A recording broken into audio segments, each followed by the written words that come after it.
Assalamualaikum warahmatullahi wabarakatuh.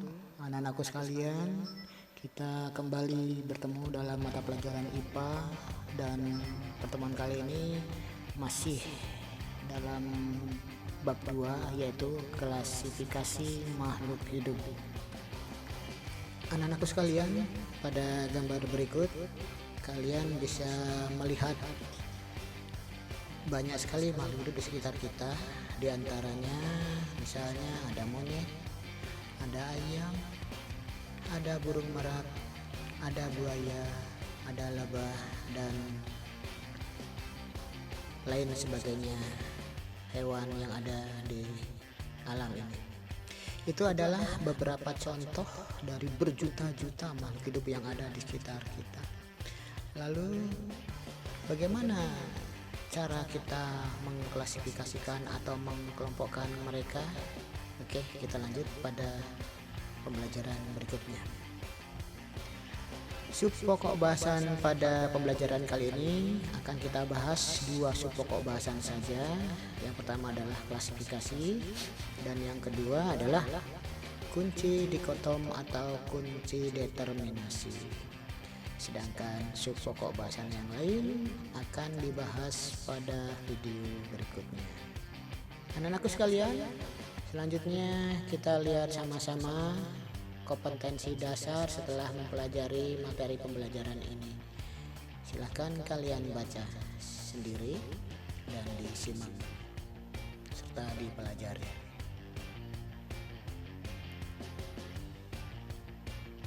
Anakku sekalian, apa yang dimaksud klasifikasi? Klasifikasi adalah pengelompokan atau penggolongan makhluk hidup berdasarkan persamaan ciri yang dimiliki oleh sekelompok tersebut.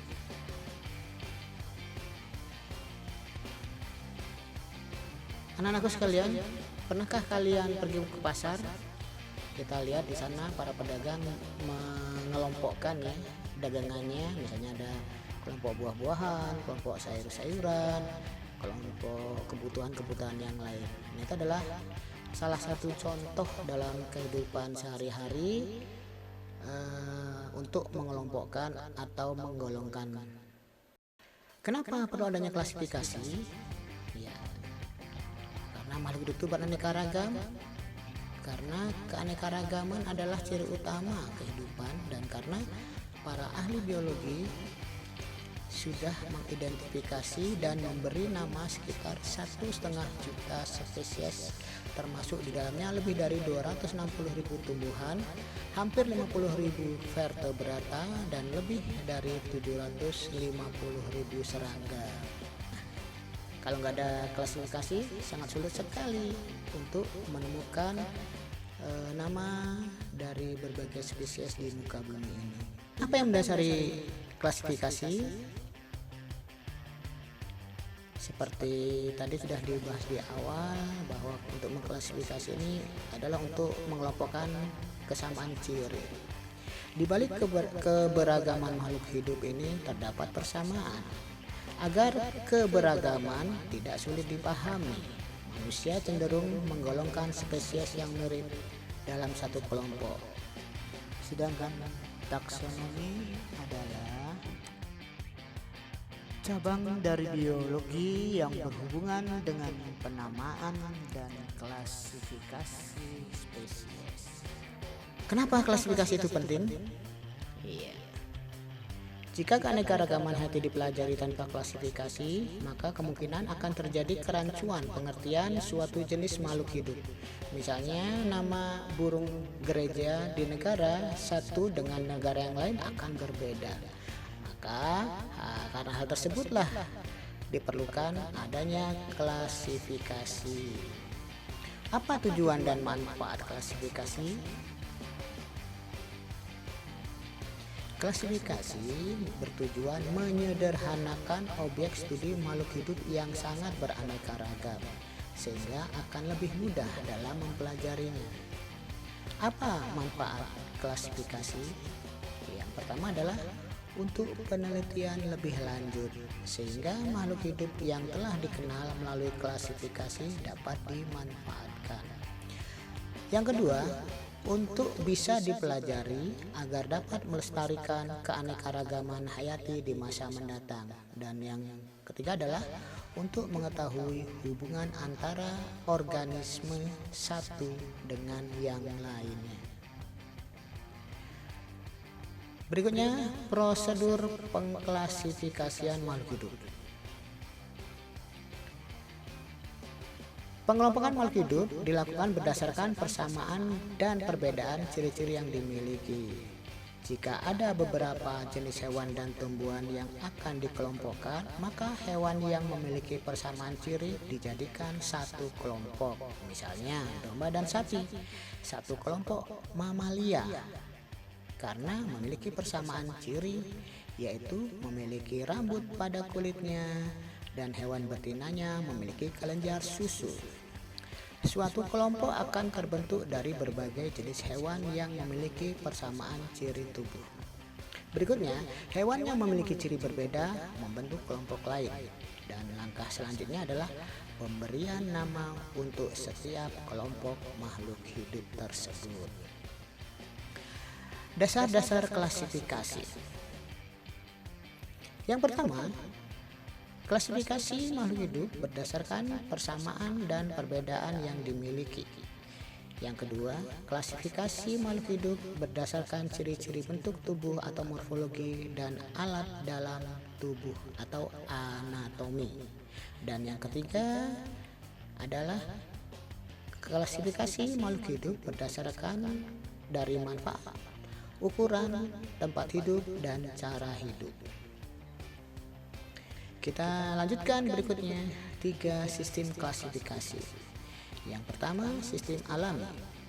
Takson yang terbentuk merupakan anggota-anggota yang sewajarnya diklasifikasikan dalam satu kelompok seperti dikehendaki oleh alam, terutama berdasarkan ciri-ciri morfologisnya. Yang kedua, sistem artifisial, yaitu pengelompokan berdasarkan tujuan praktis, misalnya tumbuhan, obat-obatan. Dan yang ketiga adalah sistem filogenetis, yaitu pengelompokan berdasarkan jauh dekatnya kekerabatan dan urutan perkembangan makhluk hidup menurut sejarah filogenetiknya. Anak-anakku sekalian, kita lanjutkan pembelajaran berikutnya, yaitu tentang pengklasifikasian makhluk hidup ini. Makhluk hidup itu dikenal dengan adanya nomenklatur binomial yang diperkenalkan pertama kali oleh Carolus Linnaeus. Sistem klasifikasinya disebut binomial nomenklatur. Sistem ini menetapkan nama jenis makhluk hidup spesies dengan 2 kata. Contoh, Oryza sativa.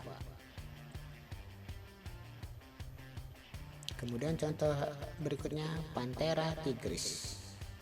Kata satu menunjukkan nama genus dan yang kedua menunjukkan epiteton dan atau spesifikum. Nah, ini adalah urutan takson menurut Carolus Linnaeus. Kita lihat di sana ada daftar.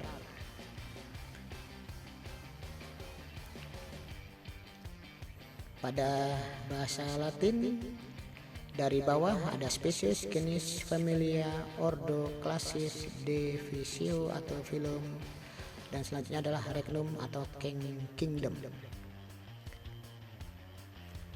Itu berdasarkan dari ciri persamaan secara umum. Semakin ke bawah persamaan itu semakin khusus dan perbedaan itu semakin sedikit. Berikutnya, contoh urutan takson untuk tumbuhan dan hewan. Untuk tumbuhan, kita ambil contoh spesiesnya adalah jagung atau Zea-mays. Ingat, nama latinnya terdiri dari 2 kata tadi, yaitu Zea-mays. Zea-mays atau jagung memiliki genus Zea, familinya adalah Gramineae, ordo Graminales, klasis Monocotyledon, divisio Spermatophyta, dan kingdomnya adalah Plantae. Untuk hewan, Misalkan kita ambil contoh di sini adalah jenis anjing. Nama latinnya adalah Canis familiaris.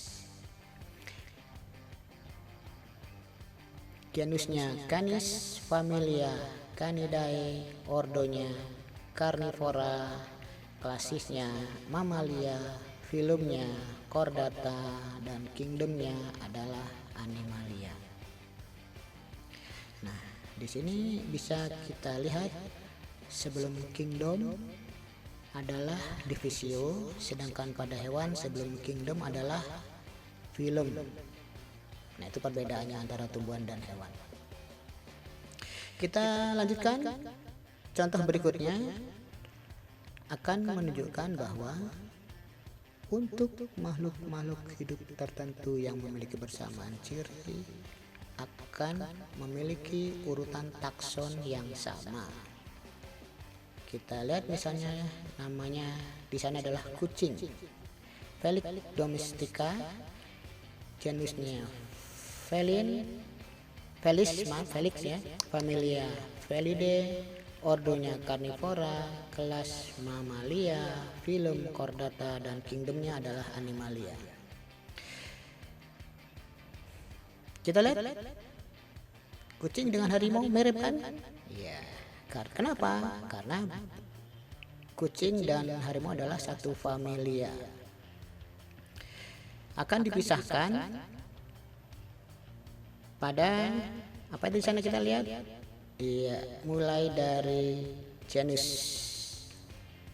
Selanjutnya kita lihat dari contoh tersebut, misalnya ada harimau, monyet, dan manusia. Maka yang paling mendekati ketiga hewan tersebut adalah manusia dengan monyet, itu mendekati. Tapi bukan berarti sama ya. Kita lihat perbedaannya itu pun dimulai dari genus ke bawah ya, itu bedanya. Sedangkan dari mulai family sampai kingdom antara monyet dan manusia itu sama. Kita lihat sekarang berikutnya kriteria klasifikasi tumbuhan. Yang pertama, organ perkembangbiakannya apakah dengan spora atau bunga, habitatnya apakah berupa pohon, perdu atau semak. Berikutnya bentuk dan ukuran daun.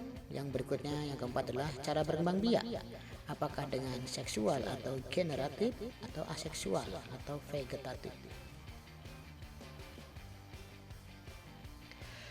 Lalu kriteria klasifikasi hewan. Yang pertama adalah saluran pencernaan, apakah lengkap atau belum lengkap.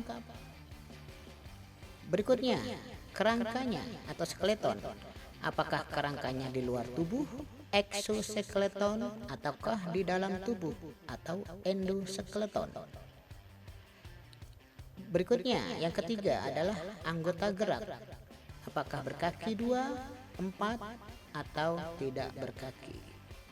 Seperti yang kalian lihat pada gambar atau contoh, di sana ada ayam, ada gambar gajah. Anak-anakku sekalian, kita lihat pembelajaran berikutnya atau kita simak selanjutnya adalah tentang kunci determinasi. Dan itu dapat kalian buka pada buku paket yang sudah kalian miliki semua. Kita buka dan kalian bisa membaca tentang kunci determinasi. Kunci determinasi merupakan satu kunci yang dipergunakan untuk menentukan filum, ordo, famili, genus, atau spesies. Dasar yang dipergunakan kunci determinasi adalah identifikasi dari makhluk hidup dengan menggunakan kunci dikotom. Apa itu dikotom? Dikotom adalah diagram yang berisi keterangan yang disusun berpasangan dan menunjukkan ciri yang berlawanan. Ya. Kalian bisa lihat pada buku paket pada halaman 50 sampai 55. Demikian anak-anakku sekalian untuk materi kali ini. Terima kasih atas perhatiannya. Sampai jumpa pada materi berikutnya dan wassalamualaikum warahmatullahi wabarakatuh.